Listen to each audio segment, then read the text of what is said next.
It's written in the silence of stone, in the cracks of old buildings, in the maps no one teaches, and in the places where history simply doesn't add up.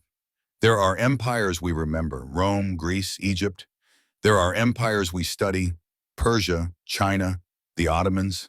And then there are the ones we were never supposed to know, Tartaria, a name that once stretched across continents, printed on real maps, spoken in the halls of royal courts, described in encyclopedias just 2 centuries ago, and now vanished, as if it never existed. But it did, and the traces are everywhere, if you know where to look. Across Europe, Asia, and the Americas, there are buildings too large, too perfect, too advanced for the time periods they're assigned to. Cathedrals with no records of construction. Domes so complex modern architects still can't explain them. Star-shaped cities whose symmetry can only be seen from the sky, in a time before humans could fly. You're told they were built in the 1800s, but where are the blueprints? Where are the labor records? Where are the photographs showing them under construction? There are none. You're told they were designed by local governments or colonial empires. But their design appears everywhere, from India to Russia, from Turkey to San Francisco. Same domes, same spires, same geometry, like the fingerprint of a forgotten hand. And that hand may have belonged to Tartaria, a vast civilization whose technology, culture, and knowledge threaten to rewrite everything we believe about our past. But Tartaria didn't fall in battle. It wasn't conquered in war. It was deleted, rewritten, rebranded, buried, not by nature, but by those who wanted it gone. Why? Maybe because Tartaria didn't fit the New World Order. Maybe because its knowledge was too dangerous. Or maybe because remembering Tartaria meant forgetting the lies we've been told. This isn't just about old buildings. It's about resets. It's about timelines. It's about the possibility that the history we know is only a version of the truth, edited, filtered, and polished to keep us blind. But here's where the cracks begin to show. Why do 18th century maps clearly label enormous regions as Grand Tartary? Why do independent records across the world describe similar structures, similar technology, similar people? And why, after the 1800s, does the name Tartaria suddenly disappear, as if it had never existed at all? It's not just strange, it's calculated. The architecture, the stories, the language, all replaced, all erased, yet fragments remain, in drawings, in legends, in ruins that refuse to crumble, and in mud. Because maybe Tartaria wasn't just forgotten. Maybe it was buried, literally.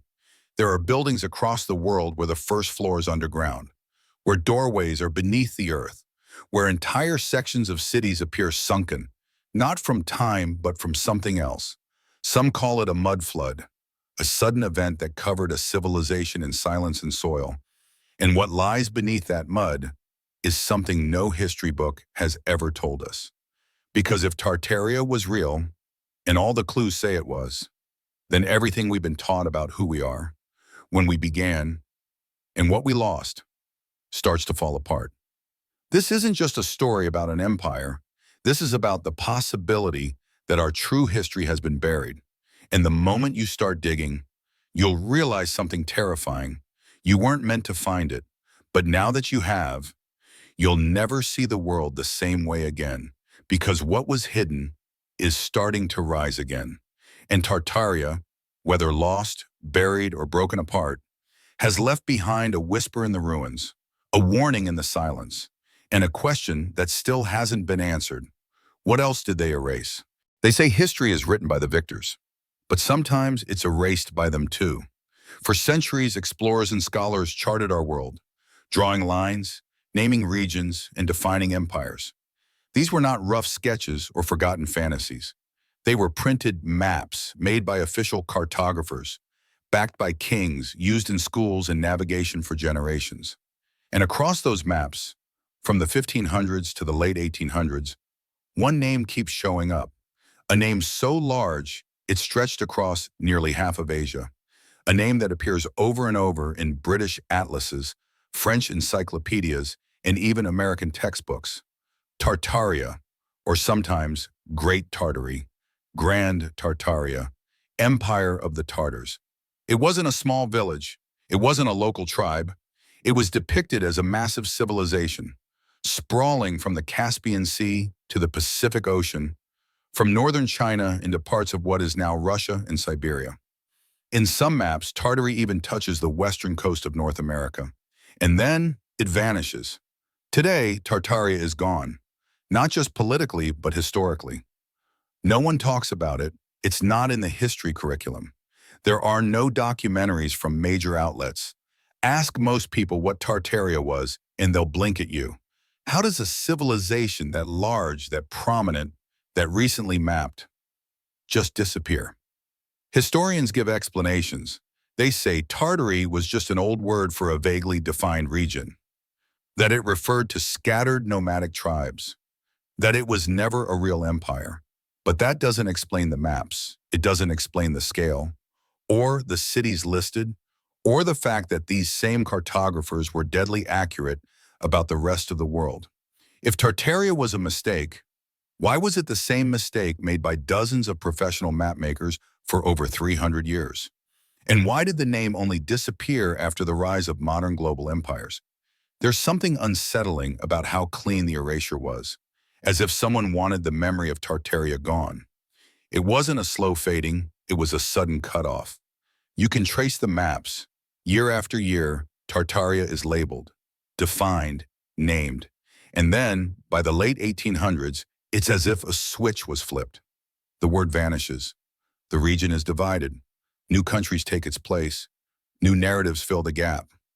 Why? Who decided that Tartaria no longer existed? And what had to happen, politically, socially, even spiritually, for such a decision to be made? The few documents that survive offer strange hints. Some 18th century writings describe the Tartarians as different, advanced in ways that didn't fit the story of the time. Some described unusual architecture, complex star-shaped cities, and structures with no clear purpose. Others hinted at technologies we can't explain, buildings that harnessed sound, towers that channeled energy, cities laid out in perfect resonance with celestial patterns. Not savage, not tribal, but deliberate, intelligent, powerful. That power might have been the problem. The 19th century marked the rise of empire building, colonial powers expanding into Asia, rewriting borders, rewriting stories. An empire like Tartaria, with its own systems, its own symbols, its own history, was not something they could control. It had to be absorbed, or it had to be forgotten. So they divided the land, changed the names, rewrote the timelines, and over time they turned Tartaria into a myth, a ghost, a mistake in the margins. But the maps don't lie. You can still find them. Old, yellowed, printed with care, made by professionals, stored in libraries and archives. They all tell the same story. Tartaria was real, and then it wasn't. That kind of disappearance isn't natural. Empires fall, kingdoms collapse, but they leave a trace, a scar in the timeline, a shadow in the records.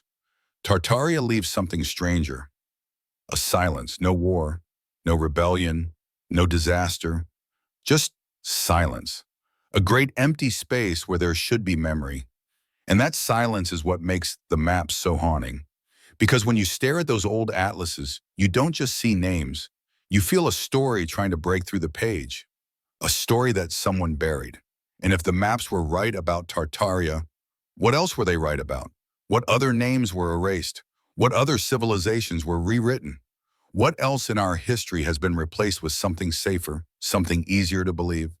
The maps raise questions, but they don't give answers. To find those, we have to go deeper, not just into books and archives, but underground. Because some believe Tartaria didn't just vanish. They believe it was buried. And if that's true, then the past isn't just hidden in words. It's hidden in mud. And what's buried in that mud changes everything. If Tartaria was real, then there must be something left behind. Something you can touch. Something you can see.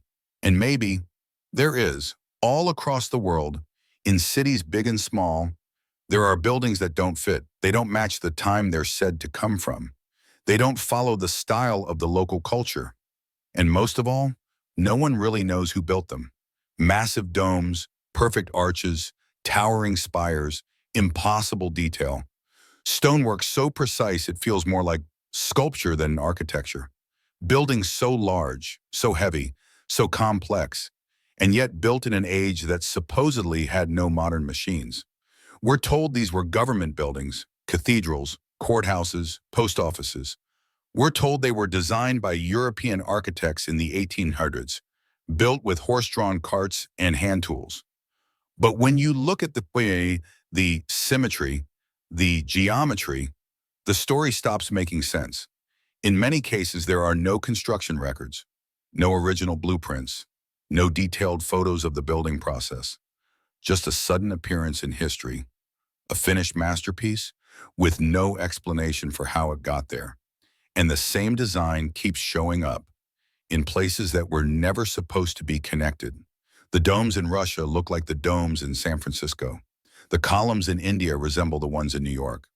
The star-shaped cities in Europe match the fortresses in Asia. How?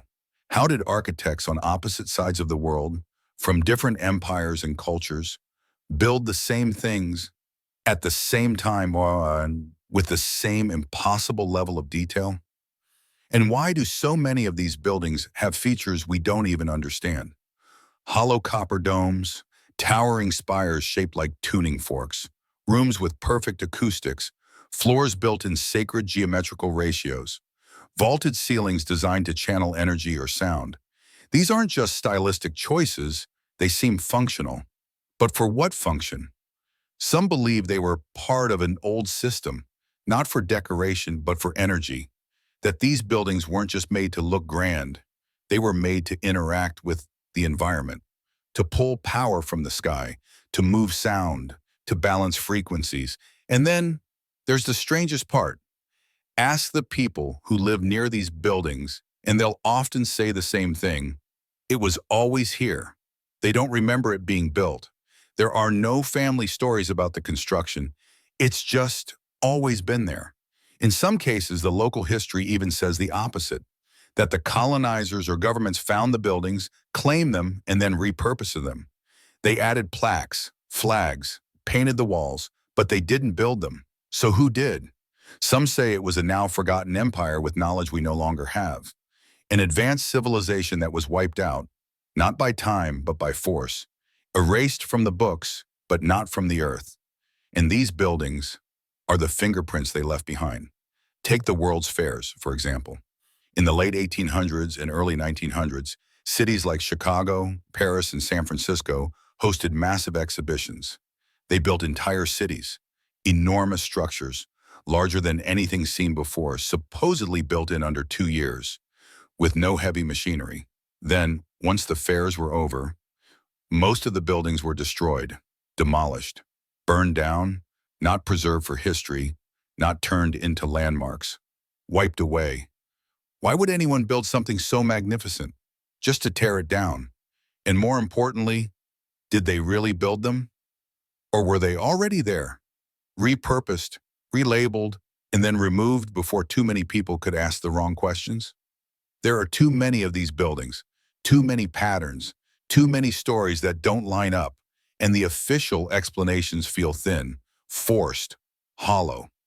We're told these buildings are neoclassical or Gothic revival, but who did they revive it from? And how did they build them so quickly, so perfectly, without errors, using only the tools of the time? Even today, with cranes and 3D modeling, replicating these structures would take years, and yet they appeared suddenly, in cities all over the world, in the exact same decades that Tartaria was being erased. Coincidence? Or connection? If Tartaria had truly existed, and its fall was recent, not ancient, then these buildings may be the last surviving proof. Not myths, not legends, physical evidence. Stone, steel, copper.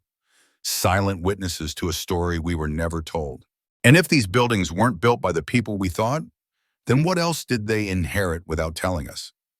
The answer might be buried, not just in the history books, but underground, because some of these buildings aren't even standing on solid ground.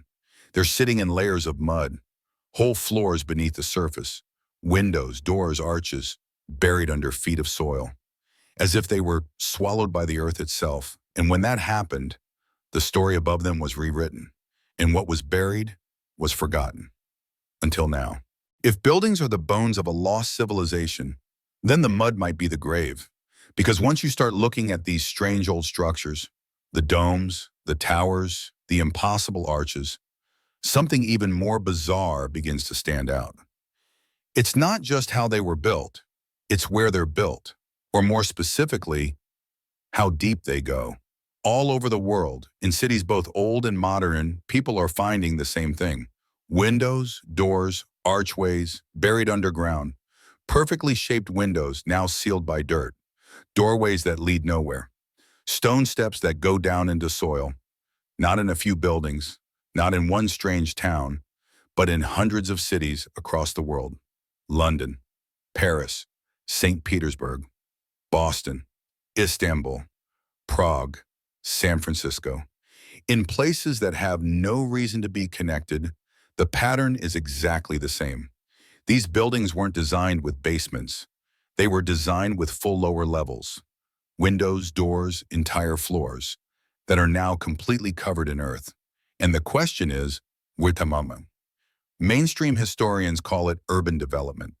They say that over time cities build upward, that streets are raised, that foundations sink, that maybe a few layers of soil just settled naturally over the centuries. But this doesn't explain why so many buildings, especially the ones tied to this mysterious Tartarian style, are buried in almost the exact same way. It doesn't explain how whole floors ended up underground. It doesn't explain how some of these buried sections are still perfectly preserved. And it certainly doesn't explain the photographs. Because there are photos, real printed photos from the 1800s, that show excavation teams digging through thick layers of mud, pulling entire buildings out of the ground.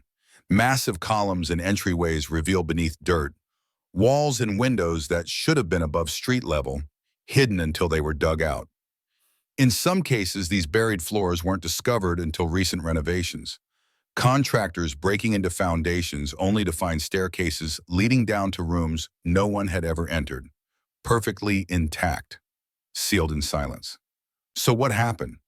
What could have buried so many buildings across so many cities, all around the same time? Some researchers believe the answer lies in a forgotten disaster. Not a war, not a fire, but a mud flood. A global event that covered large parts of the world in a sudden wave of thick, heavy earth. They believe this wasn't slow erosion. It wasn't gradual decay. It was instant, violent, sudden, the kind of event that wipes out an entire layer of civilization in a single blow. And if that happened, it would explain a lot. It would explain the silence in the history books. It would explain why Tartaria, a civilization shown on maps just decades earlier, suddenly disappeared without a trace. Because maybe it didn't just fall. Maybe it was buried. Buried so deeply that new empires were able to rise on top of it, rewriting the story, claiming the cities, redesigning the world, not from scratch, but from the ruins of something older. And here's what makes this theory even more chilling. The cities we walk in today might not be entirely new. They might be resting on the rooftops of the old ones. Layers of history sealed in dirt, entire chapters of human civilization covered up, both physically and politically. And the people who survived, maybe they didn't remember what came before, or maybe they were never allowed to speak of it again, because the mud flood doesn't just suggest a disaster, it suggests a reset, a moment when the world was changed, not just by nature, but by intention.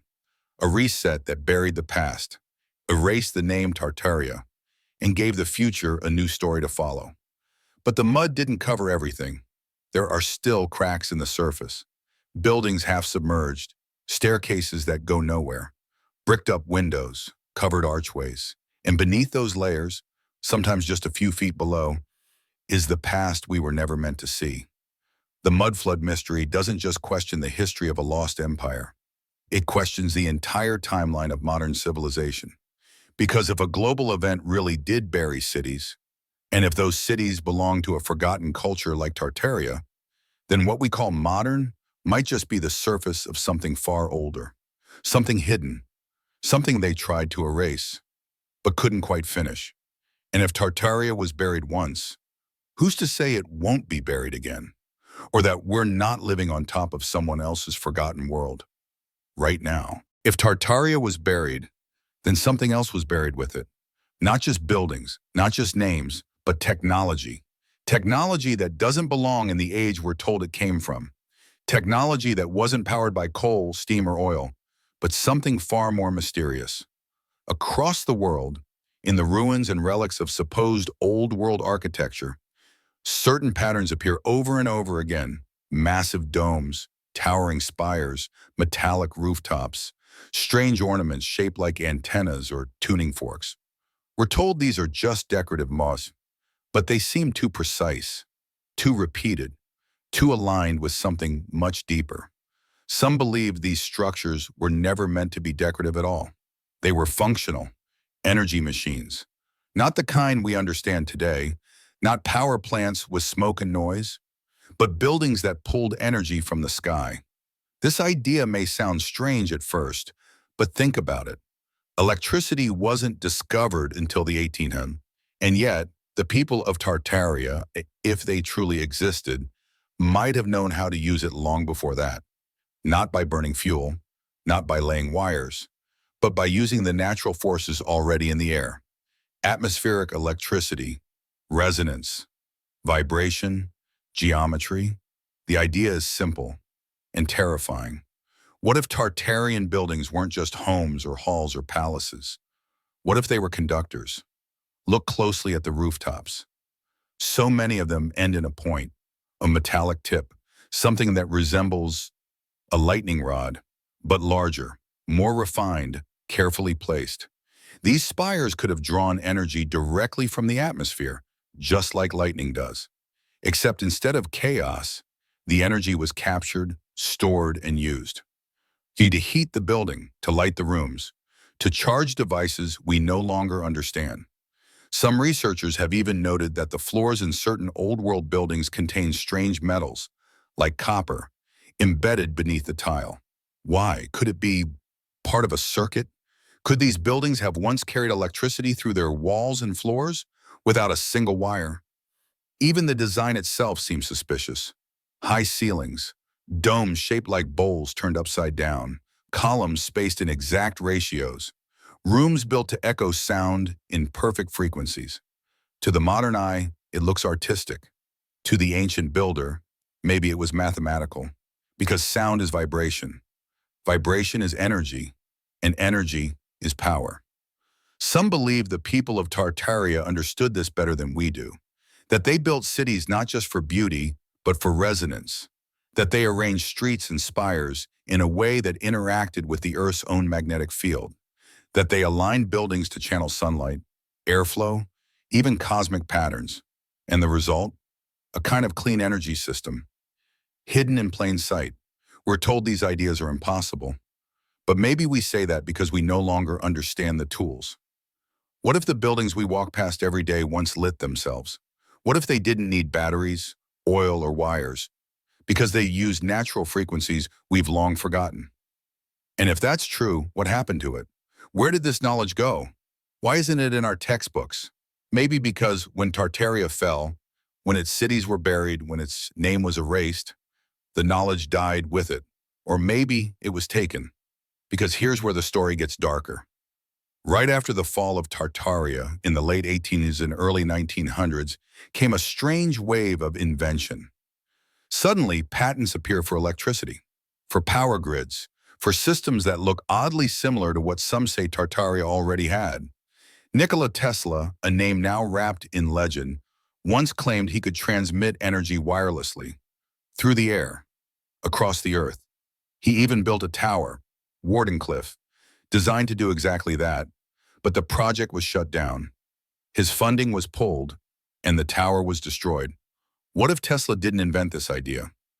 What if he was trying to rebuild something already lost? Something ancient, something that once powered a world without smoke, without wires, without waste. We like to think of progress as a straight line, but maybe it's more like a circle. And maybe we're not at the cutting edge of technology. Maybe we're just relearning what someone else already knew. Someone whose buildings still stand, whose towers still point to the sky, whose domes still hum with forgotten geometry. Someone we no longer name, because their name was erased. Tartaria, a ghost empire, a lost science, and a silent warning that not all power comes from the future. Some of it is buried in the past. If Tartaria had technology, if it had energy, geometry, structure, then what happened to it? Why was it all wiped away? Buildings buried, maps redrawn, names forgotten, no war declared, no treaty signed, just silence. Some believe it wasn't a fall. It was a reset, a planned, coordinated wiping of the slate, not just of land or power, but of memory. Something happened in the 18s, something massive, something we were never told. Think about it.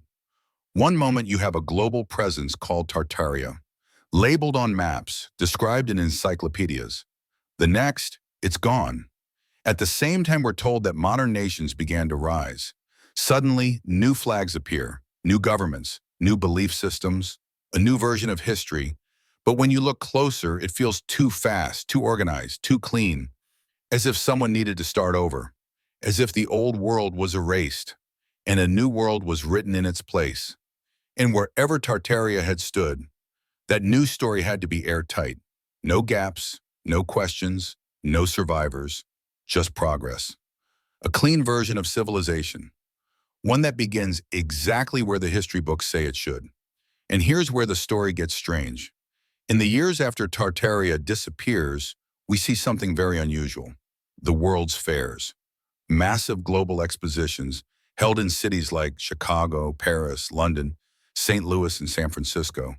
Each one built with stunning architecture. Grand halls, domes, arches, entire cities of stone and steel. We're told they were constructed from scratch, in just a few months, without modern machines.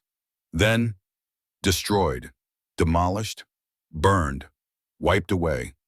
Why? Why build something so magnificent, so costly, so massive, only to erase it immediately? Some believe these fairs were not built, they were inherited. Old Tartarian cities, uncovered or reclaimed, used for a brief moment, then destroyed before too many questions could be asked, before too many eyes could recognize the style, before too many minds could begin to connect the dots. Because these buildings look like Tartaria, the same domes, the same towers, the same impossible detail. It was a style we were never taught to see, but once you notice it, you begin to see it everywhere. And if these fairs were a kind of farewell, a final parade of a forgotten world, then their destruction may have been more than just practical. It may have been symbolic, a ritual ending to a civilization that had already been buried. But what kind of event would make that necessary? A natural disaster? A war? A flood? Or was it something deeper? A spiritual reset? A psychological cleansing? A way to shift human consciousness into a new timeline? One where Tartaria never existed. One where the past was safe. Where history had no secrets. Where everything had a beginning, a middle, and an end. But history doesn't work that way. It doesn't reset like a computer. It leaves cracks. And Tartaria is one of those cracks. It doesn't make sense. It doesn't fit. It refuses to disappear completely. Because even after the reset, the silence couldn't hold. People still whisper about strange buildings. They still find maps that say Tartary. They still dig up ruins buried in mud. They see nations rising overnight too quickly, with too little memory. They notice entire cultures erased and rewritten. And they begin to ask, was Tartaria the price of progress? Or was it something else? Something that threatened the world we were being taught to accept? A civilization that understood the earth, the stars, energy, balance. A world that lived without pollution, without wires, without control.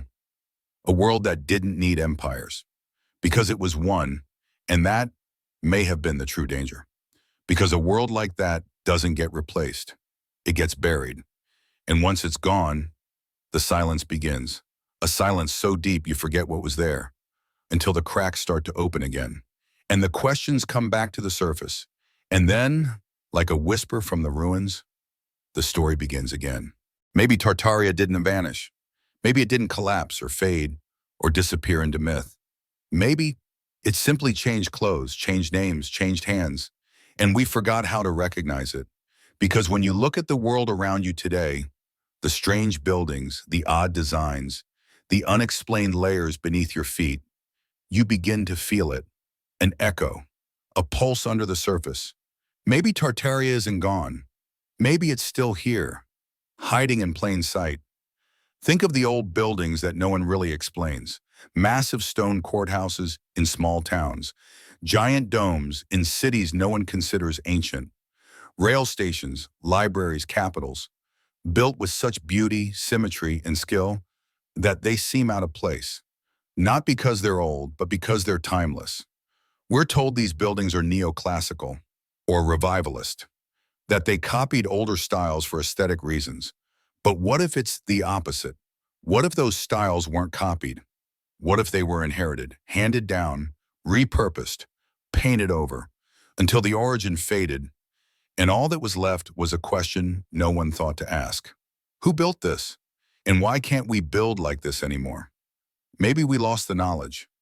Or maybe we were told to forget it, because every generation is given a version of history, a timeline, a framework, a structure. But when the pieces don't fit, that framework starts to shake, and the world starts to look different, like a photograph where something has been erased, but the outline is still there, like a voice you can't quite hear, but still feel in your bones. Tartaria might be that voice. Its buildings may still be standing, misnamed, misused, misunderstood, turned into museums, government offices, tourist attractions, but never truly explained. Its knowledge may still be hiding in symbols carved above doorways, in forgotten books stored in basements, in blueprints sealed in dusty archives, or even in the strange dreams and obsessions of people who feel something is missing, even if they can't say what. Some believe Tartaria's understanding of energy, sound, harmony, and structure lives on today, but in fragments, in intuition, in art, in architecture that still stirs something in us, even if we don't know why. And maybe that's the point. Maybe Tartaria was never meant to stay hidden forever. Maybe it was meant to return slowly, through rediscovery, through curiosity, through the questions that refuse to stay buried. And those questions are growing louder. Why do so many ancient buildings have no record of construction? Why are so many cities built on top of older cities? Why are there entire architectural styles that seem to appear everywhere, but belong nowhere? Why do we all sense there's more to the story, but can't find the missing page? Maybe because the story was torn out and scattered, and now, piece by piece, we're finding it again. You can feel it when you walk past a building and something inside you stirs. When you read an old map and notice a word you've never seen. When you hear stories from the past that don't match the facts, but make more sense than what's in the textbooks. That feeling, that pull, that sense of something just beneath the surface. That's Tartaria whispering. And if it really existed, if it truly was erased, then we have to ask, what else did we erase? How much history was rewritten? How much knowledge was destroyed? And how many civilizations were buried beneath the world we now walk on? Simply because they didn't fit the story we were told to believe. Maybe Tartaria is just the beginning, the first thread in a much bigger web, one that connects pyramids and cathedrals, domes and deserts, stone circles and star maps, one that stretches across centuries, across oceans, across memory itself. And maybe, just maybe, the more we dig, the more we look, the more we ask, the more we begin to remember. Because history isn't just what we're told, it's what we're allowed to remember. And what we remember changes everything. So if this story made you pause, if it opened a door, even just a little, then keep going, keep asking, keep wondering, keep exploring. There is more, and we are only just beginning to remember what they tried so hard to make us forget.